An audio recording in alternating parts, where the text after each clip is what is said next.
New Zealand.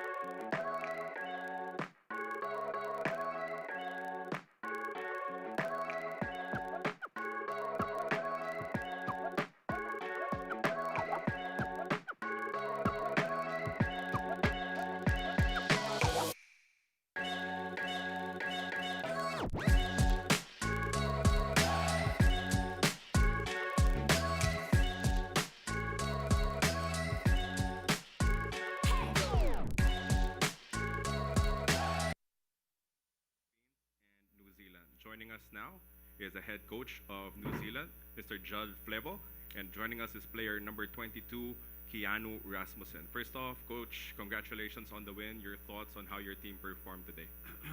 um, yeah, I just said to the guys in the locker room that, you know, we knew this was going to be a tough game. We knew this was going to be a physical game. It was going to be a war between two teams that are very familiar with each other. We've played each other now, I think, 4 times over the last just over 12 months. So there's not too many secrets out there, but look, we came here to get the win, and we got the job done. It wasn't pretty. It was not a beautiful game of basketball to watch, and we certainly, I thought, plenty of areas there that we could have tidied up. We gave up far too many offensive rebounds. We also turned the ball over, probably a combination of our short prep with this. You know, we had a couple of practices before we got into the game, and a large part of it too was the Philippines' physicality and the way they defend. They put a lot of pressure on the basketball, and forced us out of rhythm a little bit. But at the end of the day, I thought we really stood up well defensively. You know, the two main targets, I guess, players, Justin Brownlee, we kept him quiet. I think he had 4 points. We know the damage that he can do. He's given us the business before and in recent games, and so he was a large focal point for us, and I thought that went a long way for us defensively tonight. You know, and with also Dwight Ramos, who we know is a very good player. It wasn't his night shooting-wise as well, so we know that these two pieces are two big pieces for them offensively, and I was really happy with the team with the job that we did on the defensive end.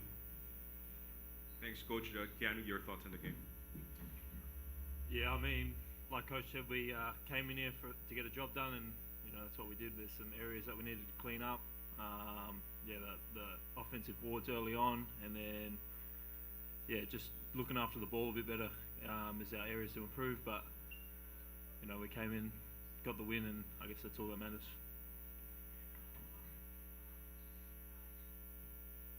Now opening the floor to members of the media, please approach this side of the stage if you want to ask questions. Just state your name and the media entity you're working for.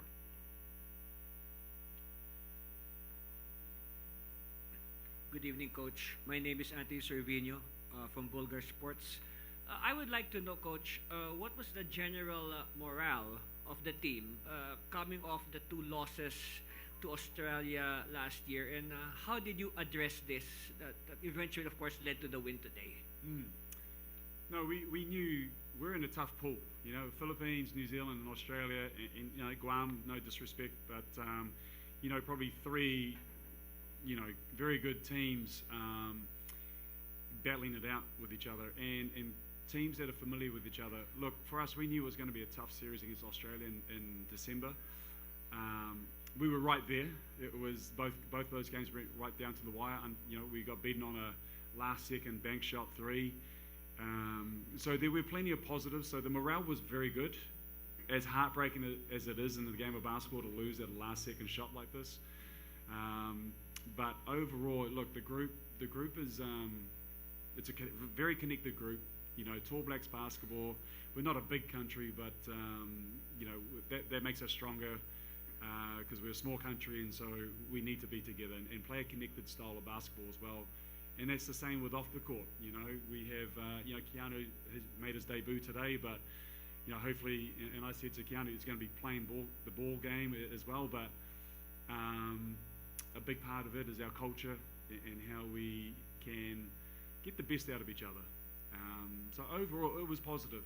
It was positive, and we rely upon that in all these international games. Thank you, Coach. More questions from the media? Hello, Coach. Luis Ligas from Tiebreaker Times. So Justin Brownlee, he's been averaging around 20 points throughout the qualifiers, but today you held him to 4 points per game. 4 points today. So any thoughts on, did you have a game plan prepared for that, or did it just happen on its own? He's about 80% of our game plan. You know, we know that traditionally Philippines have run a lot of triangle. You know, it's what coach, he's very familiar, and this is the last 3 games that we played against the Philippines. And wherever he is on the floor, we know that the ball is coming back to Brownlee. It helps that we've played each other a lot, you know, and it obviously helps them that they've played against us too, and with our system and being familiar with that. But yeah, we know he takes a lot of attention. He can score the basketball. He's a true international scorer. And so the intention was that we just got to be within touch distance with him all the time. He's involved with actions. We want to make sure that there's 2 guys on him. He's got to see a lot of bodies. You know, we had the luxury today of rotating a lot of people through. We had, you know, Ruben Talangi, Jordan Natai, Max Darling, who came off the bench, and Carlin Davis, and you know, that was their assignment. And it's more than them though, you know, because Brownlee's a very good facilitator. He does share the ball, so everybody else needs to be in the right spot. So he's a big part of the game plan for sure. Thank you, Coach. Any more questions?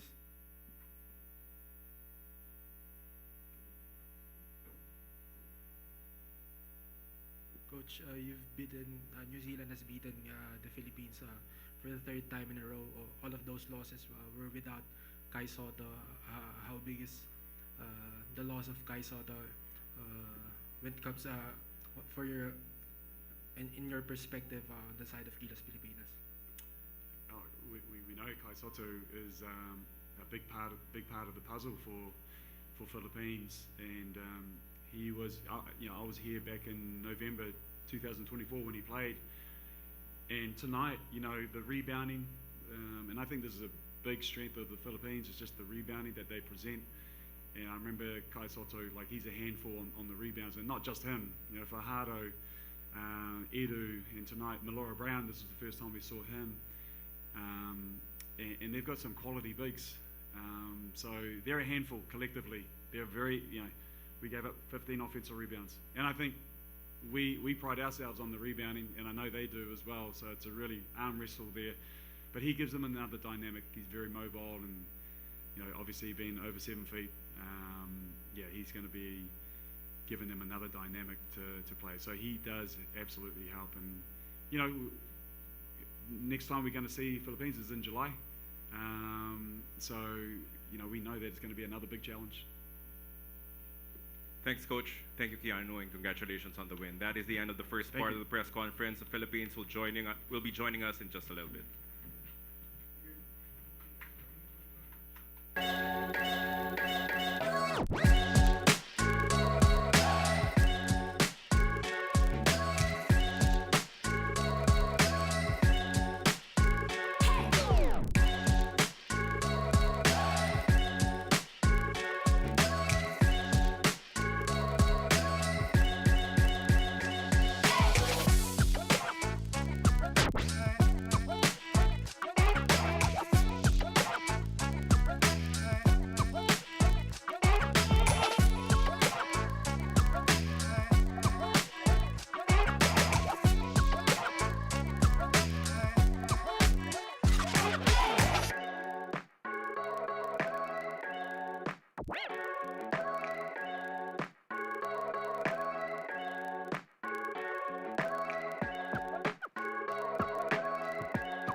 second part of the press conference for the FIBA Basketball World Cup Asian Qualifiers group action between New Zealand and the Philippines. Joining us now is Philippines head coach Tim Cone and player CJ Perez. Coach Tim, your thoughts on that game?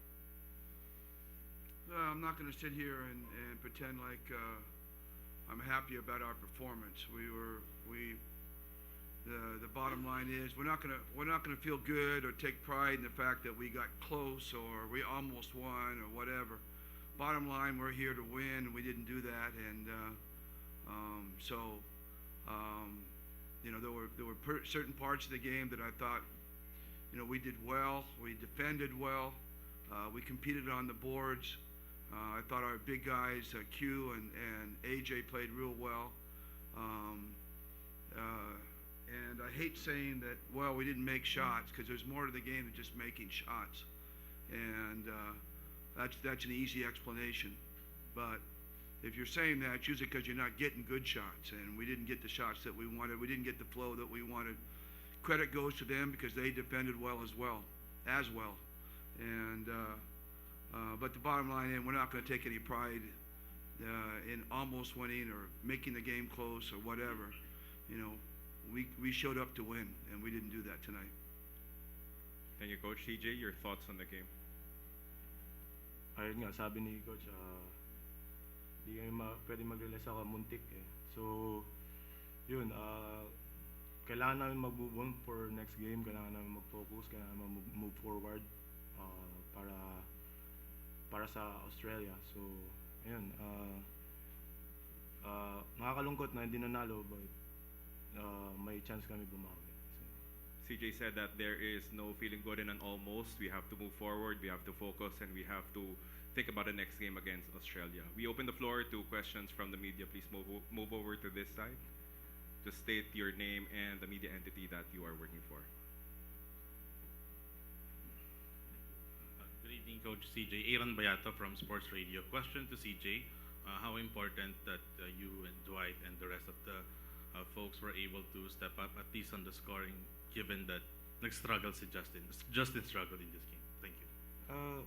Ginanahan lang naman kami sa offense dahil doon nga nakafocus kami sa defense, and medyo na-execute namin na maganda yung defense namin, but yeah, it's just a bonus na we scored, but hindi pa rin kami nanalo, so yeah, we just move forward. That's it. CJ said that they take pride in somehow executing their defense, but the offense was not clicking for them. So just move forward to the next game. More questions, please, from the media.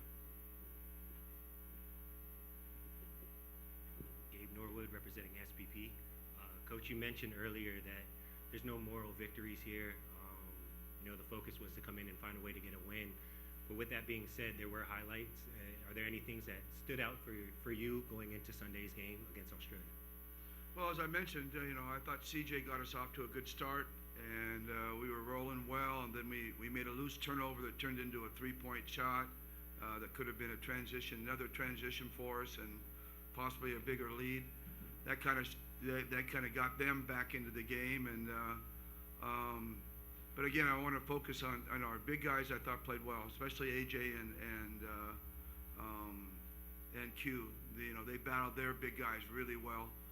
Menenga is a special scorer, and we held him down. We did a great job against him. Justin did a great job defensively. They also did a really good job of doubling Justin, denying him touches.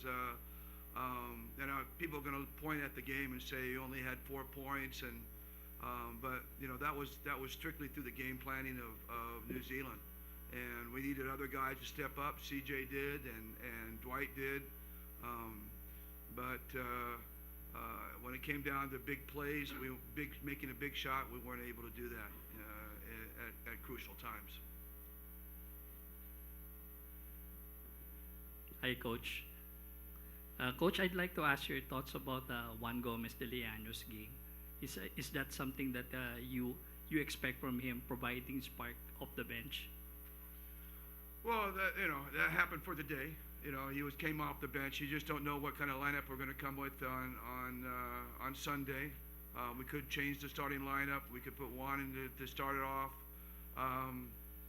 he has been playing. You know, he was playing maybe one of our best, if not the best player in our whole practice camp that we had in preparation, and so we're not surprised by what he came out and did.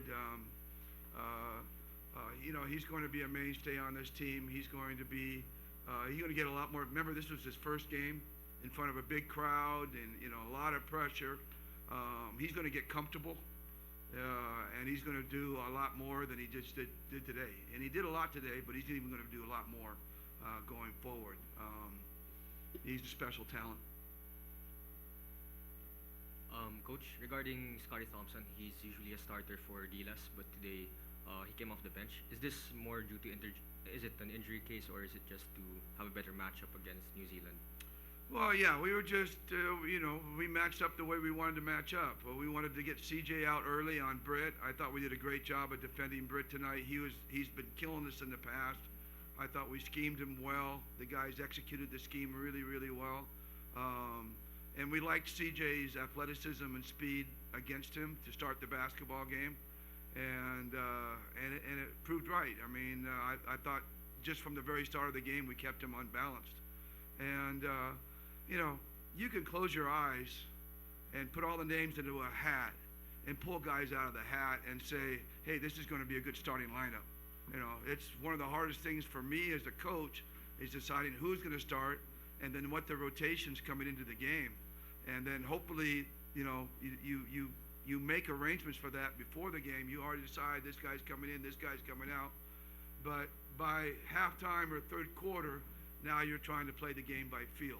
And, you know, who's been playing well, you know, who's been matching up well. And, you know, do we need to go big? Do we need to go small? And, you know, those questions are constantly going on. So there's nothing fixed with a team like this. There's no fixed lineups, and there's no fixed substitutions. You know, we have the opportunity to, you know, put a really good player on another really good player all the way through the lineup. Like Carl didn't get too many minutes tonight, but you know, with a lot of guys playing heavier minutes, we expect him to play, and he's going to be a better matchup to Australia, we think, with their size. So, you know, you may not see them so much this game, but you might see him more next game. And that's just the way it is with a national team. Coach. Coach Paulo de Rosario, One Sports. It feels like just watching the game a while ago that Gilas was doing a bit more offensively, less of the triangle. It feels like was this more intentional, or was it forced on by New Zealand, or are we going to start seeing different looks from Gilas Pilipinas offensively on that side of the floor? Oh, interesting that you caught that. Yeah, we didn't run as much triangle as we did. We probably should have run more, but they did a good job of disrupting us. I think that's the next step for us, being able to get more execution. We didn't execute as much as we wanted to, and that's why we didn't get much of a flow. We did, you know, want our guys playing to their skills, and that was really what was most important, is the guys playing to their skills. And not just being bogged down by execution. So there's a fine balance that goes on in that, and it can be difficult to find, especially with a team that you're not with all the time. But again, the more we are together, you know, we expect to fix that a little bit more. You know, this is Q's, you know, third game with us, QMB's third game with us. It was Juan's first game with us. And so our expectations for them in terms of execution is not as much as we would have for CJ, who's been here from the beginning, and Scotty, and Justin, and Dwight, and the other guys. But it's, again, finding that rhythm. And so, yes, New Zealand played great defense tonight. They have great size, and as you can see it, they're super physical out there on the floor. I mean, they bust through screens. They grab and hold. You know, they take it to the edge, is what you really should do, and they know that, and they've been together for a long time. They know how to do that. And that's the way their league is back down in New Zealand and Australia. It's a super physical league. So, you know, that's just things that we're going to continue to, you know, I hate to say it, but we're going to continue to learn as we go forward. But again, I just don't want to get into this. We almost won. We almost did that. We don't want to play that game with ourselves. So we want to win games. Thank you, Coach. Thank you, CJ.